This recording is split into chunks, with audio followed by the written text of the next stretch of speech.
Welcome back to Inside Sources. In this segment, we want to have a quick conversation on the ruling of the Supreme Court. You know, many people felt it's academic, but it's still notable regarding what the president has done in the application of his powers of emergency and the treatment of the elected officials, the governor and the state legislatures. To join me in that important conversation, I have somebody who hails from Rivers State and who is also the founder and CEO of TAF Africa. I'd like to welcome back to Inside Sources, Dr. Jake Epelle. Dr. Jake. Thank you, Basalao. Thank you for coming to Inside Sources. Thank you, sir. So let's get right to it. So the Supreme Court has now given its opinion, on the exercise of the state of emergency powers of the president in Rivers State, where he suspended the governor, the deputy governor, and the state assembly. The Supreme Court says that, yes, well, he could do it as long as it is limited. The suspension is limited. What do you think? What's your take on that? I think what we saw was the highest court in the land giving what can be described as the lowest judgment, judgment that does not in any way meet the caliber of the court system that we have in the country. You're talking about the Supreme Court. Yeah. That's a kind of judicial structure that makes not only do they interpret legal issues, whether it's in the Constitution or all that, they make policy statements that stands as a precedent for other judgment. It's a reference point. So when you're at that level and you start making childish presentation, questionable judgment, politically driven outcomes, then you make yourself very vulnerable, and they become more or less like what the politicians will use as well, not a la carte, but a la carte, but lunch, And so that judgment, to me, showed some very unfortunate judicial interference in our democratic process. It is something that those who gave those judgments one day would live to regret. But however, thank God there was one person, dissenting, Obande, yes, who gave a dissenting judgment and a very sound judgment. Lawyers are applauding him. I spoke with a lawyer friend of mine, my own personal lawyer, who says that he knows him, that he's a no-nonsense judge. Can this be said about other judges?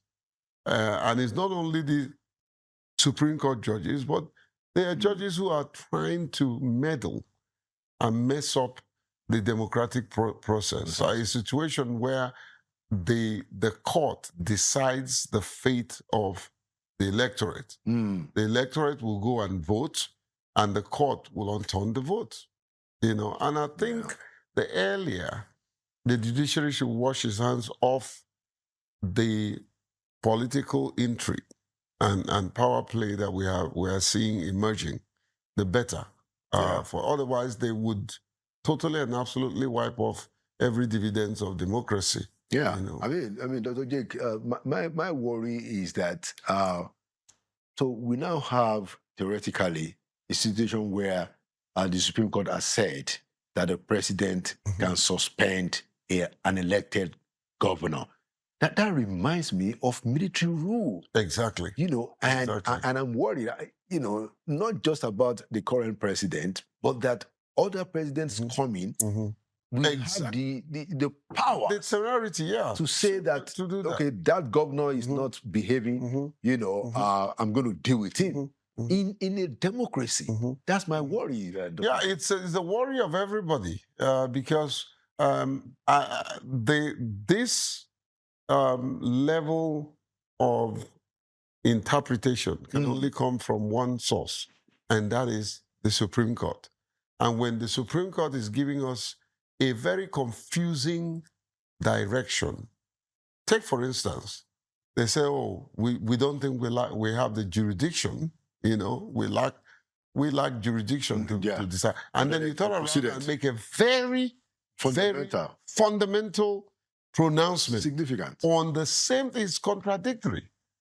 It's contradictory. So I wish they had stopped at the point where it said we lack jurisdiction. And then yes, full stop. And put it there, But however, like you said, they have handed over to not only this sitting president, but future presidents the ability to detect the lifespan of governors in the subnational, which is dangerous because every sitting president must know that the same power that elected you as the president is the same power that elected the governors. I mean, the governors are the presidents in their states. Exactly.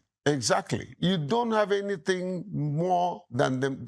They were elected by the people. You were elected by the people. The only problem is that you have too much power in your hand, too much money in your hand, too much eye servants that you think you can do anything and everything, So this judgment will go down in history as one of the most draconian judgments that generations will always refer to with pain and agony.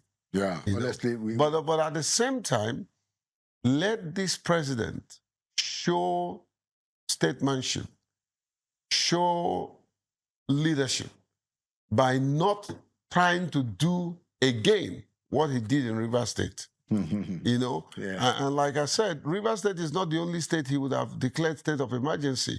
There are too many states that were begging for state of emergency, but he wouldn't do it for political reason. But Rivers State, we bear the brunt. We have become the testing ground for this level of unconstitutionality, And I think and I plead with them to leave my state alone. Leave my state alone. I mean, there are too many things they've done, Laulu. They have depleted our resources. They appointed an administrator who went and administer, but will not take responsibility, will not be accountable to anybody. All the money that were given to him, he spent it like he was the emperor. And at the end of the day, nobody's questioning it. The State Assembly, I thought they had a spine, to say that they were going to probe him. I'm sure they got a call from Abuja and it became elephant in the room, So my thing is, Abbas should be called to account for how much, at least when he came in, the governor handed over almost 300 and something billion to him. Okay, so he should come out and say, he handed over so, I met so and so, and I spent so and so, and I handed over so and so, So it's, of course, there are things making around that he probably left 600 billion. I don't know how true that is. Plus the fact that there were situations where they were not actually getting money from the federation account, but they were borrowing from the bank. So Rivers State is owing today from that rascality. That's a very interesting point that you made. But just because of our time, last question I wanted to ask you on it is that now, how do you think that itself can be related to what is happening in the state? Because now we have the governor of Rivers State. He has joined APC. Majority of the members of the House of Assembly have also joined APC. The power is transient. And we say this all the time, but by implication, we are seeing it play out now. Fubara was more or less like being pushed here and there by both the assemblymen, who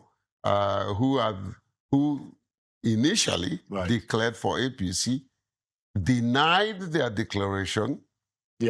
They influenced the Supreme Court, who now said we have not defected.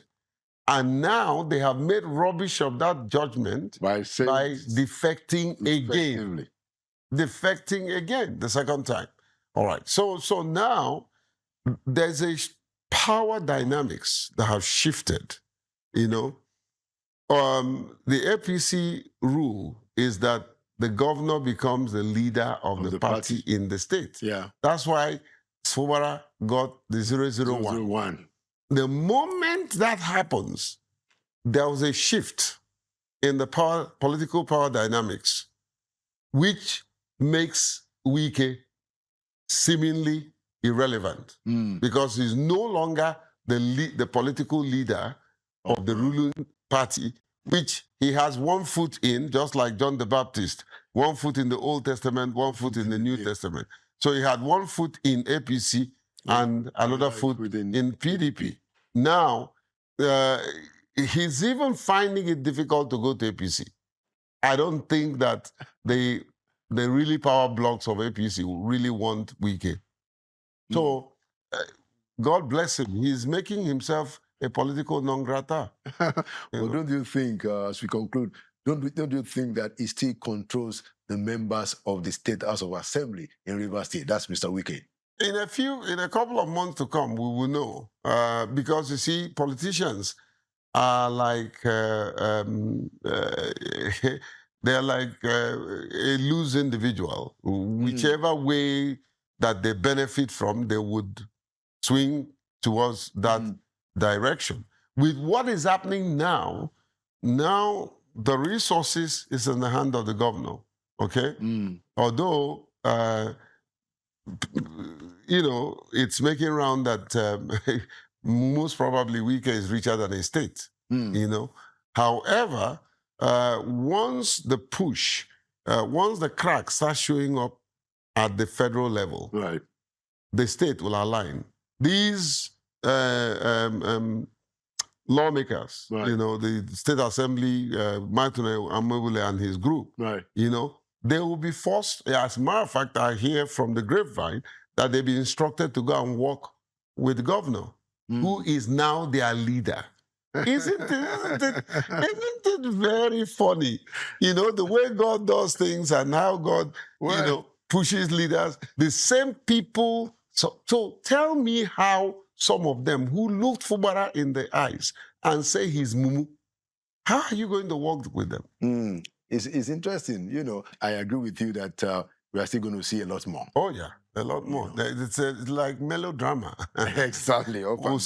We've seen scene 1, scene 2 is coming, scene 3 is coming. You know. And we see how it rises up to the Applegate. Thank you so much, Dr. Jake Epelle, the founder and CEO of TAF Africa. Thank you so much. Thank you for Inside Sources, and it is the hub for information resources. Thank you so much, Dr. Epelle. And there you have it, another edition of Inside Sources. Like we always say, Nigeria will prevail. It means that Nigeria will win, partly because we will keep at the major issues. My name is Laolu Akonde. Thank you for watching. I'm by the grace of God, I'll see you at the next edition.